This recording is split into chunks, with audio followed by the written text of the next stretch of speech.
À 6h45, Europe 1 vous répond, Thomas Soto.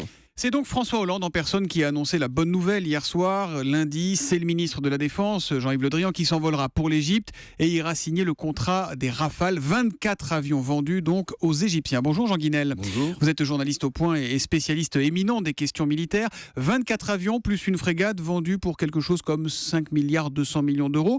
Déjà, est-ce que c'est un bon prix ? Est-ce qu'on fait une bonne affaire ? Alors, oui, d'abord c'est le prix que la France a choisi pour vendre ses matériels qui sont vendus dans le cadre d'un contrat d'État à État, c'est-à-dire que les industriels ont confié leurs intérêts à la puissance publique et c'est elle qui a négocié avec les Égyptiens. Maintenant, c'est une bonne affaire indiscutablement, mais il ne faut pas oublier que la frégate, elle existe déjà, elle s'appelle la Normandie. D'accord. Elle est toute prête à être remise à la Marine nationale et donc elle ne sera pas remise à la Marine nationale, elle va partir en Égypte. Ah, en fait, on leur refile en quelque sorte une frégate Voilà. qui était prévue pour nous. Voilà. Et les avions sont pris les premiers avions de la vente sont pris sur la chaîne de Dassault, prévus pour l'armée de l'air, sont pris sur la chaîne de Dassault et fournis à l'Égypte. Alors ensuite, les Français rachèteront une frégate plus tard et pour les avions, on ne sait pas encore exactement ce qui va se passer. Il est possible que, au moins pour une partie assez importante, ce soit des avions qui étaient initialement prévus pour la France qui partent en Égypte. Mais ils n'ont pas été bradés, les avions ? Ah non. Ah bon. Non. Non. Si vous parlez à jour avec un des patrons de Dassault, vous verrez que Dassault ne brade jamais rien.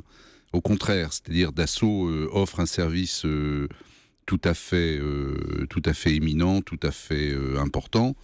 Mais les prix sont les prix. Il y a des négociations, mais les prix de vente sont ceux que fixe l'industriel. Ouais. On a Renaud sur Twitter avec le hashtag un matin qui nous demande comment sont fixés les tarifs. On est d'accord que c'est pas un catalogue, c'est vraiment de la négociation. Ça se fait de gré à gré. Oui, parce que dans le prix des avions, c'est pour ça que c'est tellement difficile de travailler sur les contrats d'armement. Par exemple, pour un avion Rafale, aujourd'hui, l'armée de l'air paye un avion Rafale fait un chèque pour toucher un avion autour de 100 millions d'euros. Mais quand vous vendez l'avion à un pays étranger, il faut en profiter pour faire payer les études, le développement, l'industrialisation. L'avion Rafale, il est payé par les Français depuis la fin des années 70.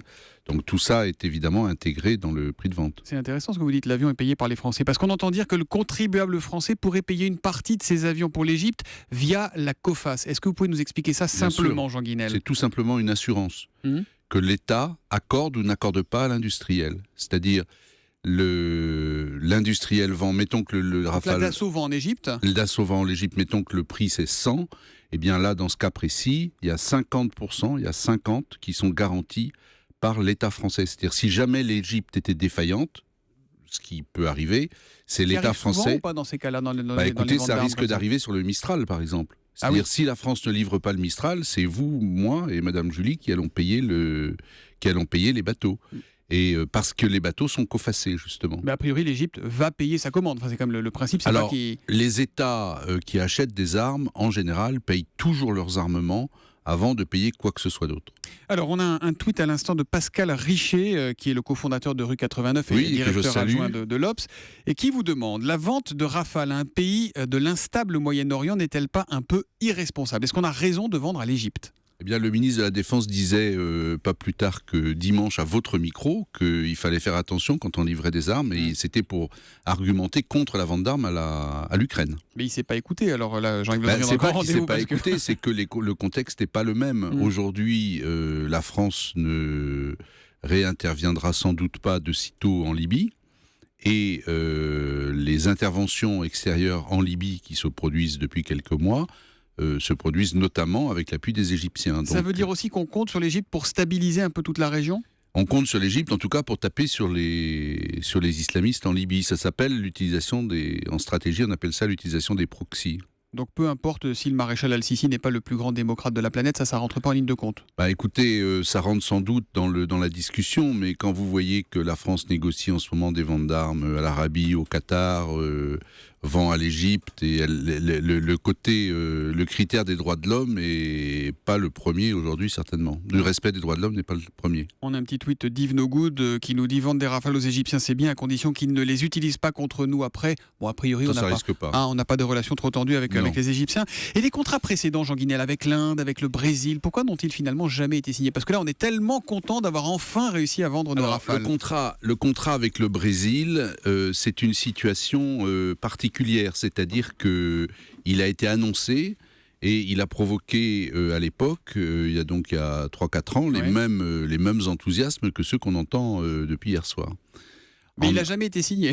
Il n'a jamais été signé, et il sera intéressant un jour, quand les historiens ou des enquêteurs réussiront à trouver la clé, de savoir pourquoi ça s'est passé comme ça avec le Brésil. C'est assez étonnant. Et l'Inde ?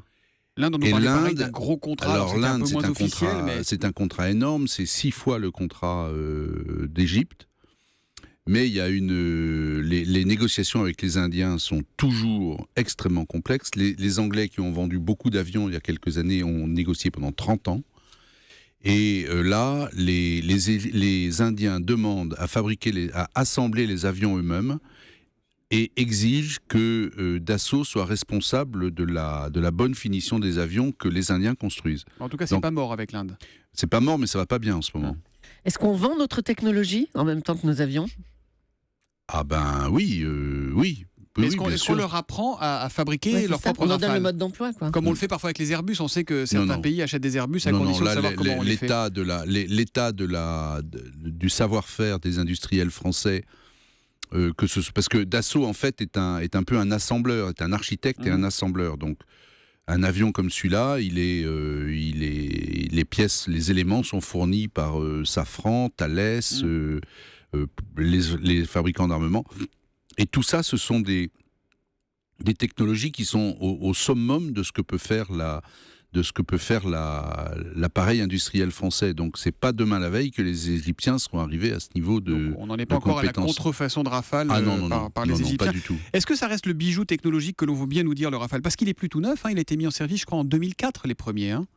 Oui, mais vous avez des bombardiers américains de très très grande puissance et de très grande qualité qui volent depuis 1954, aujourd'hui. C'est-à-dire le Rafale qui vole depuis... moi j'ai vu le roll-out, ce qu'on appelle la présentation de l'avion en 1985 dans l'usine de Dassault.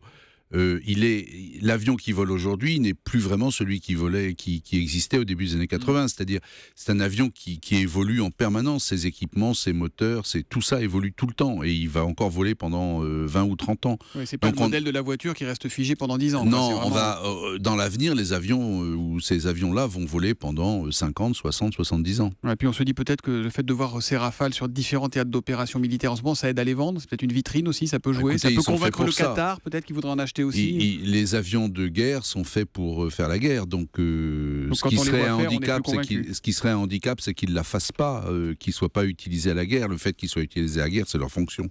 Merci Jean Guinel d'être venu en direct sur Europe 1 ce matin pour répondre aux questions des auditeurs. Vous êtes, je le rappelle, journaliste au Point, spécialiste des questions militaires et également auteur du livre Au service de secret de la France, les maîtres de l'espionnage se livrent enfin. C'est publié aux éditions La Martinière. Merci et bonne journée à vous. Je vous en prie, bonne journée.